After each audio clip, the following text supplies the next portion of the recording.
আর এবার নজর রাখবো আমরা এসআইআর এর খবরের দিকে। আপনারা জানেন এসআইআর এর হিয়ারিং চলছে, শুনানি চলছে।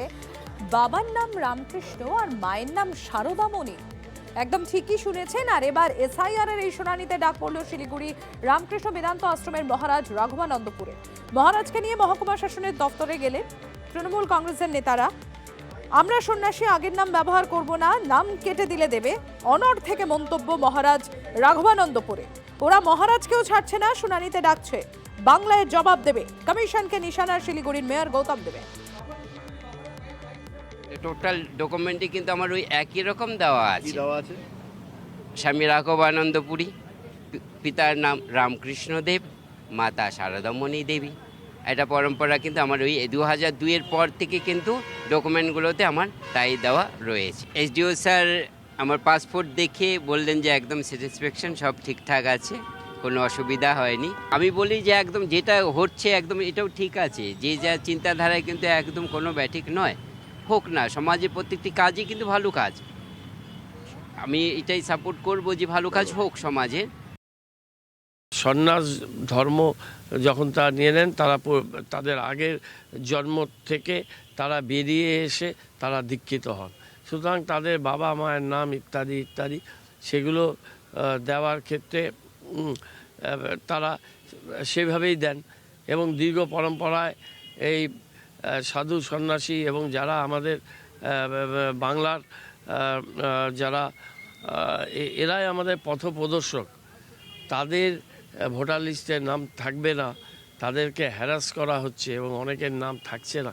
অত্যন্ত দুর্ভাগ্যজনক। বাংলা এটা মানবে না, বাংলা আধ্যাত্মিকতার দেশ।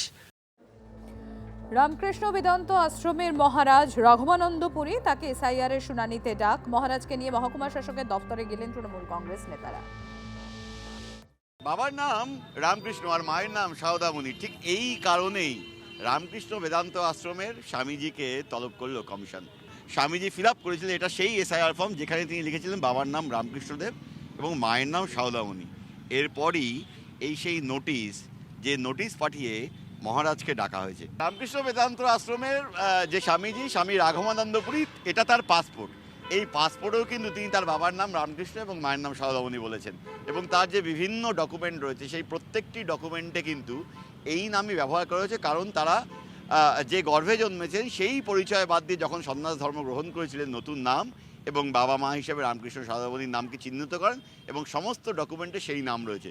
কিন্তু কমিশনের ম্যাপিং ম্যাচিংয়ের ক্ষেত্রে কিছু সমস্যা দেখা দিচ্ছে, যে কারণেই মহারাজকে হিয়ারিংয়ে ডাকা হয়েছে, যাকে ঘিরে রে রে করতে এসেছে তৃণমূল নেতৃত্ব। জেলা তৃণমূল নেতারা বলছেন বাস্তবে বাংলার মাটিতে হিয়ারিং করতে গিয়ে প্রচুর মানুষকে ভোগান্তির মুখে ফেলছে কমিশন। এর বদলা আগামী নির্বাচনে বাংলার মানুষ নেবে। ক্যামেরা দীপায়নের সঙ্গে প্রসেনজিৎ, TV9 বাংলা, শিলিগুড়ি। এর আগে তো সারা জীবন ধরে দেখেছি ইন্টেন্সিভ রিভিশন বা নিবিড় সংশোধন। এবার একটা এস কেন যুক্ত করে দেওয়া হলো?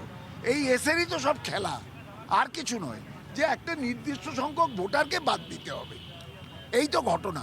তাই সাধু সন্ন্যাসীরা যারা সকাল থেকে সন্ধে অবধি হিন্দু হিন্দু করে বেড়ান, তারা আজকে হিন্দু সাধু সন্ন্যাসীদেরকেও নিষ্কৃতি দিচ্ছেন না। এরাও টার্গেট, এরাও লক্ষ্যবস্তু।